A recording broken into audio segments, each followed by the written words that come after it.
Hello, everybody, and Merry Christmas. So this year, I decided to get all of you six of the 10 essentials. And the 10 essentials are the 10 items that you should have on your person when you go on a hike or if you're in the outdoors. The 10 essentials was started in the 1930s by the Seattle Mountaineers. And basically, it started as a list of 10 items that you should always have with you because they were essential to surviving in the outdoors. Not that I think that any of you are going to go do anything super insane with this stuff, but my goal is, if you do go on a hike, one, knowing what to bring and having some just basic starter stuff, but also having this in your cars. So I carry a lot of this stuff. Well, I carry all of this stuff in my car at all times. And really, what it has changed from 10 items is changed into 10 systems. So the very first 10 essentials started off by the Seattle Mountaineers, published in their book in like the 74-ish, was you need a map, you need a compass, you need sunglasses and sunscreen, you need extra clothing, you need a headlamp or flashlight, first aid, fire starter, matches, knife, and extra food. So that was the originals. It's changed now into one is navigation, sun protection, insulation, illumination, first aid, fire, repair kits and tools, nutrition, hydration, and shelter. So these are all the things that you need to have on you so that, what's the goal? The goal is that can you positively respond to an emergency or an accident, and are you prepared to safely spend a night or more outside? So, without further ado, I have provided you with 6 of the 10 essentials. Why 6? We're going to get into that. So, first thing we're going to start with. So let's just go down the list. Number 1, navigation. You could be anywhere. I'm not going to give you a map of Ohio and a compass and expect you to just be like, well, I'm lost in Ohio and I know where I'm going now. Navigation is very specific to where you are. If you happen to be on a road trip and you get lost in South Dakota, your map of Ohio and your compass is not really going to help you. Just like it's a tool, and having a map and a compass, if you don't know how to use it, it's useless to you. You can't use that. Just like a couple of these other things where we're going to go through this stuff and we're going to say, hey, this is your basic intro on how to use this tool. Because if you have this tool and you don't know how to use it, well, then it's just a piece of plastic or a piece of metal that you just have. So navigation, what I suggest to you is, obviously, if you're going on a hike and you're in like the Cleveland Metro Parks and you're going to Frowing Meadows, you don't need a map.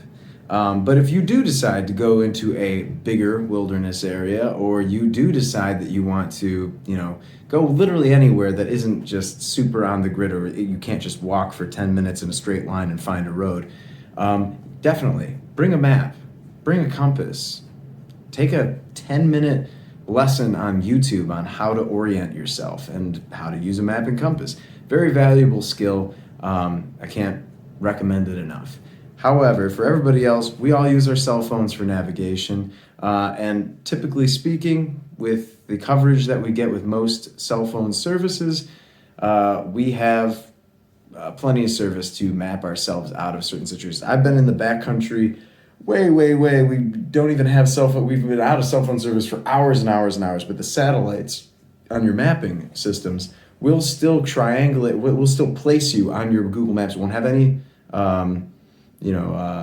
too much detail or anything like that, but it can plot you on a map using a satellite, where you're at. I also use this watch. This is a GPS watch. It has breadcrumb navigation, so like I have to put in my points where I want to navigate back to. So I do have to think ahead of time in order to make that a possibility.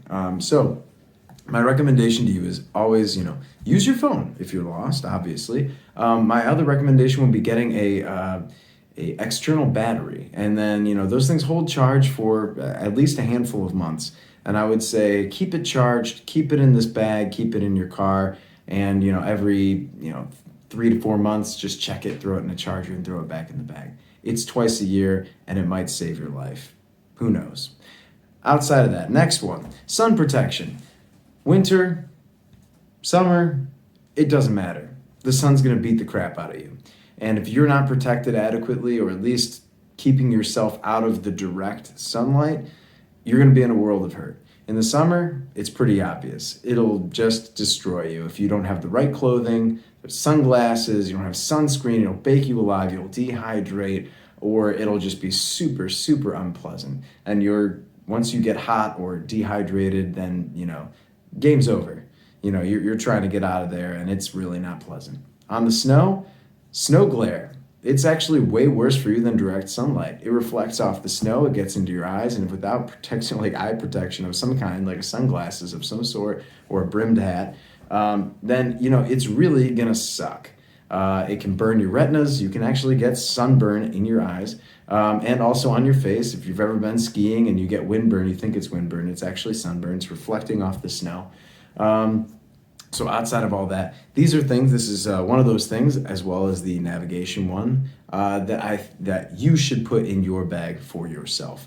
So what I would recommend is getting a piece of crap build hat, whatever, something like this, that you don't particularly wear or even like, and just one that you're not really gonna miss. Shove it in this bag, and a little bottle of sunscreen, few ounces.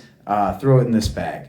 We're going to get down to the layers, or the clothing, the extra insulation layers, which will also factor into this. But take care of your face, take care of your eyes, take care of your exposed skin. So hat, sunglasses, sunscreen, these are all things that you can just, a pair of sunglasses that are kind of scratched up, throw them in the bag. Some sunscreen, it does have an expiration date, but not for a year.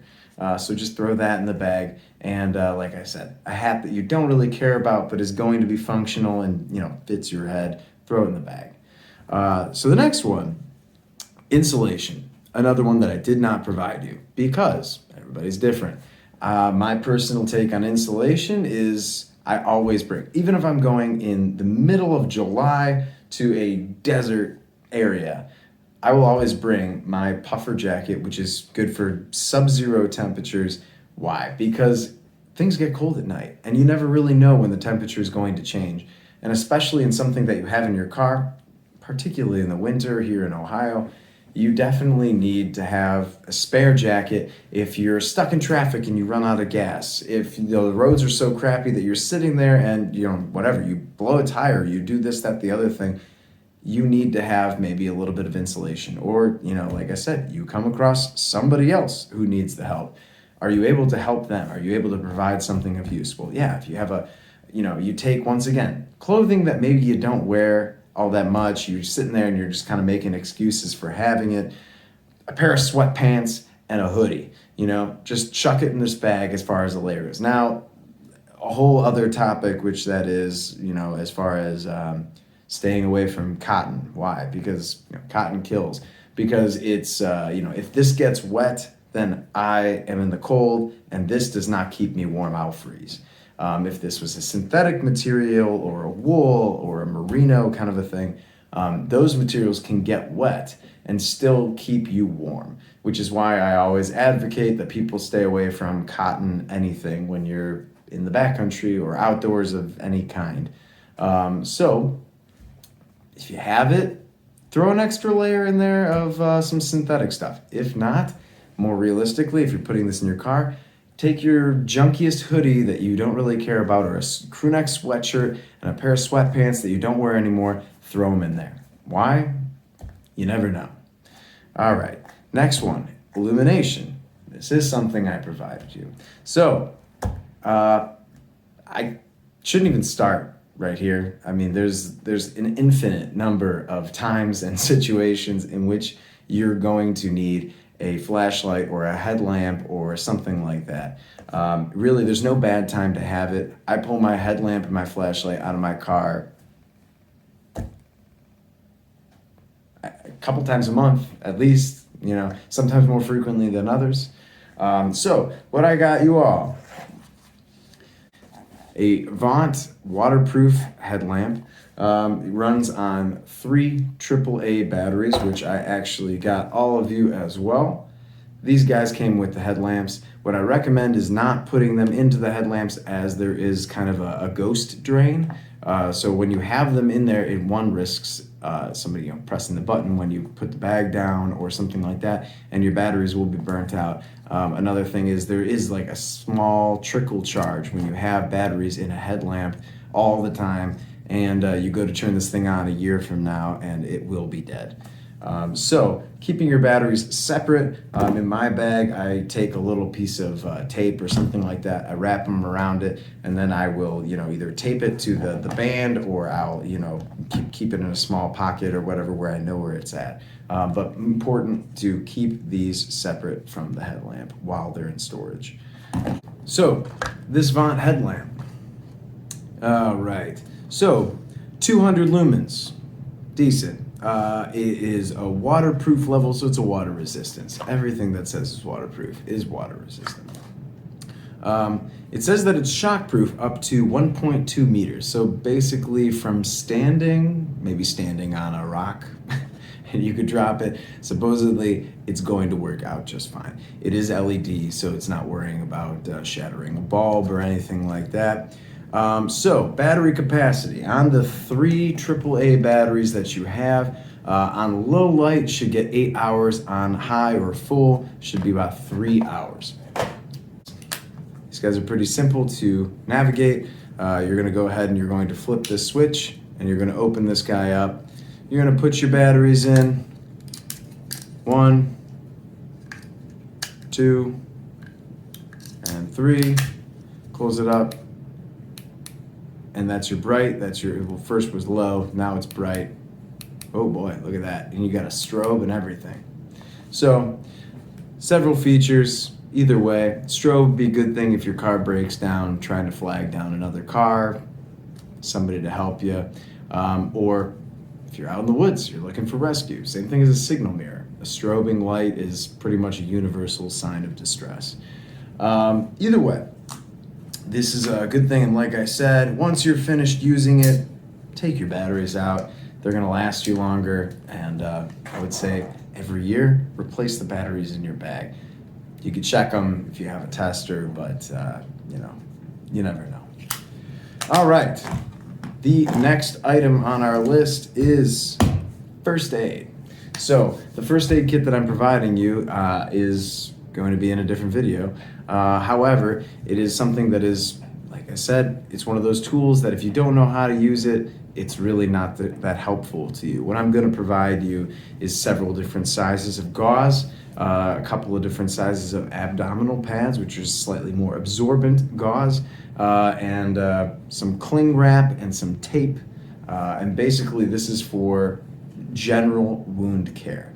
Now, as you build up your bag, you can add some things that maybe you would use on a daily basis. I usually have like a little tin of like some ibuprofen that I throw in my bag. I have some triple antibiotic ointment. Well, here's my bag. So my first aid kit, that's a SWAT T tourniquet. I have some cling wrap. I have a variety of different bandages, some needle decompression stuff, a little thing full of ibuprofen, some burn gel, and a couple of other things that just commonly happen while I'm out doing regular things. So definitely something to consider. If you have questions about what you maybe should add to your bag, please ask. But I'm going to break down your medical kits in a different video. Next thing is going to be fire. I got you guys all mini Bic lighters. They work every time, and it takes forever for these things to run out of lighter fluid. Yes, if you're out in the pouring rain and this flint gets wet, it's not going to work. But I don't anticipate you guys being out in some crazy condition, and if you are, please invest in some storm matches or some, bring some tinder with you, like cotton balls soaked in petroleum jelly, or fat wood, or some lint from your dryer in a little Ziploc bag, something like that, if you had to start a fire. There's a lot of reasons to have a lighter. Whether you're burning a piece of rope to kind of seal the ends, or it's something more practical, like you're you're out camping, you're just like, man, everybody forgot their lighter, everybody forgot their matches. So, you go into your car and you just grab your lighter. It's super reliable and definitely something that everybody should have in their car. It's just a great tool to have. All right. Repair kits and tools. So, repair kits. Repair kits are for anything that you'd have that's a specialized kind of a mechanism. If you have a sleeping bag or a sleeping pad, you might want to carry a patch kit. If you were that kind of a guy, you might want to carry a sewing kit or something like that. If you frequently tear your clothes, I don't know. I always carry two things. I carry duct tape and I carry a knife. Those things can fix most problems that are imminent. Whether I carry the duct tape, I usually wrap a whole, maybe a couple feet around a Sharpie. I'm not carrying a roll of duct tape, but I am going to give you guys a roll of medical tape that's going to be in your first aid bag. Feel free to use that for a myriad of uses. Tape is a very underrated tool, and you really can never have enough of it. Another thing I got all of you guys is a Gerber knife. Not that the brand is super important. It is a Paraframe Mini clip folding knife. It is like a 2.5 inch blade, maybe. Oh, right there, 2.2 inch blade. This is actually a very reliable brand. The locking mechanism is good. It's very lightweight and it has the little clip so you can stick it in your pocket and it kind of hangs on the edge so you're not going to lose it. So, is this the best knife in the world? No, it's not. Is this going to get the job done in a pinch? Yes, it will. So what I highly recommend is that you keep this in your bag in a separate compartment, clip it to something so you can easily access it. A knife is something that is super useful. I'm not going to give you flint and steel to start fires, which this would be great for, but you don't know how to do it. So there's really no point. This guy is mostly for your utility and as a tool. You can use it as a screwdriver. You can use it to cut up your paracord. You can use it to whittle down sticks to make your shelter. You can use it to make tent stakes. You can use it for, I shouldn't even have to say this. A knife is good for just about everything. Something everybody should have. Next thing, nutrition. Another thing that I'm not going to give you. However, you can handle this yourself. I would say that if you were going to put some nutrition in your bag, which you should have it in your bag, I recommend something like a granola bar, a Cliff Bar, or some sort of a protein bar, or something like that that has a pretty decent shelf life. Nuts, or something just dehydrated, so that's more of a dry good that will have a substantial amount of calories, but also will be just fine in temperature fluctuations with your bag in your car. But will be good 6 months from now. So I usually carry a few Cliff Bars in my bag. They're pretty calorie dense. I usually carry about 700 to 1,000 calories in my bag. Is that necessary? No, that's far beyond what I need. However, it's really nice to have food when you need it. I'm anticipating my bag being around when I'm out and I'm stuck for maybe a day. So 1,000 calories for a day, that's way more than I need. I can get by on 0, but it's nice to have that if I have to function. So just take a couple of granola bars or something like that, something cheap. Honestly, a Chewy bar, one of those Quaker Chewy bars is 100 calories each. Get 5 of those and shove them in a pocket. That is a meal. So definitely something to keep in your bag at all times. You never know when you're going to need it. Next one. Hydration, something I did provide you. So, these guys are basically, they're basically Sawyer filters. This is a mini water filter. It's based on a squeeze system. So, I am going to open this guy up. So, I use basically something just like this when I backpack. It's a Sawyer mini filter. It filters tens of thousands of gallons. This one is rated to, so removes threat of bacteria and protozoas, makes untreated water safe to drink. It's not a chemical filter, and so there are several different ways to use this water filter. So this is one of those important parts where it's like, if you don't know how to use this, It's important that you do. So right here is your filter itself. Right here you have an end cap that comes right off. Look at that, I just pulled the ring off. There's a little rubber ring that keeps your lid with it. And this just kind of keeps that tip clean. But in the back end, it's a threaded back end. And what you do is there is this clear plastic bladder bag. And what you're going to, oh, look at that. It even has a little nozzle so you can drink out of it. But you unscrew this top and you're going to screw it into the back end of this. And you fill this with dirty water. And you squeeze this and roll it down. And this will expel clean and purified water.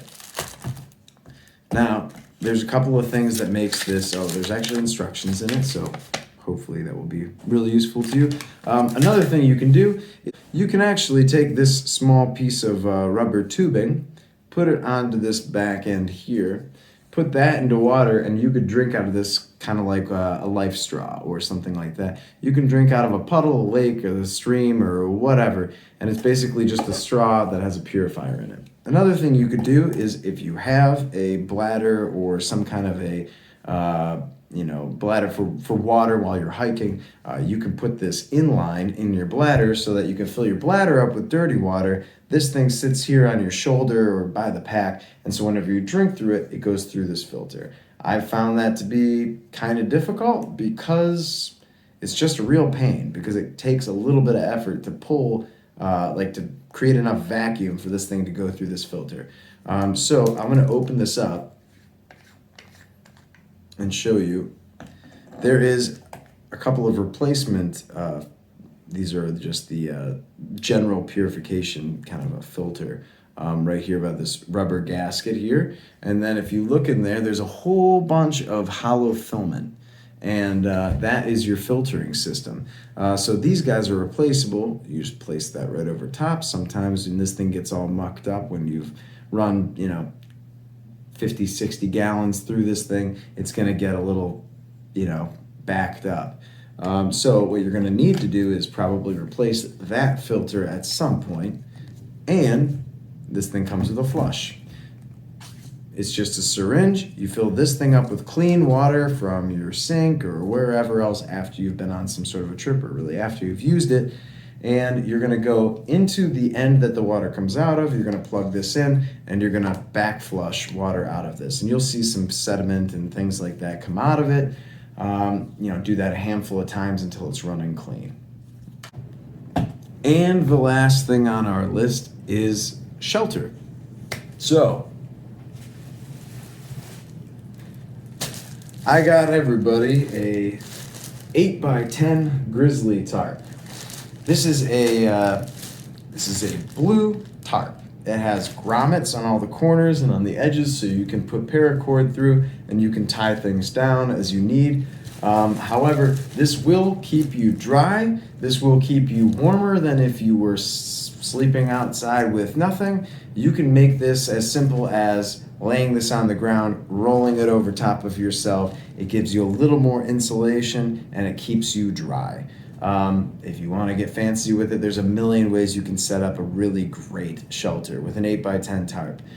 With just maybe 10 feet of paracord, you can learn some basic hitches, and you can set up a rain shelter anywhere, which is really great. But you know what? Worst case scenario, you build a small teepee, you just put this thing right over top of it, and Bob's your uncle, you have a waterproof shelter. And once again, this is a worst case scenario thing. However, in the winter, it's really nice to have a tarp in your car. Same thing with the summer. It's a very versatile tool. It's something that you can definitely use to wrap things up, keep your trunk clean if you're putting dirty stuff in there, or whatever. Fill in the blank. It's just another tool that is very versatile and a great thing to have in your car. Other than that, that is your 10 essentials. So another thing I did not provide you was a backpack or bag to put them in, just because everybody decides to put more or less stuff inside of these bags. I recommend anywhere from like a 15 to a 30 liter backpack. I just use an old backpack. Usually I bring this when I'm going out into the woods looking for plants or mushrooms or things like that. It's just a spare backpack that I keep in my car, and it has all of this stuff and then some inside of it. And this is just kind of my security bag when, I'm out on the road. I have this just in case. So any old bag will do, something that you're comfortable just tucking away in your car. But once again, remember it's there. Use the stuff, even if it means it's not super necessary. But exercising the use of these tools only makes you more familiar with it. So, Merry Christmas. And I hope that someday this comes into use for you, but not in a terrible situation.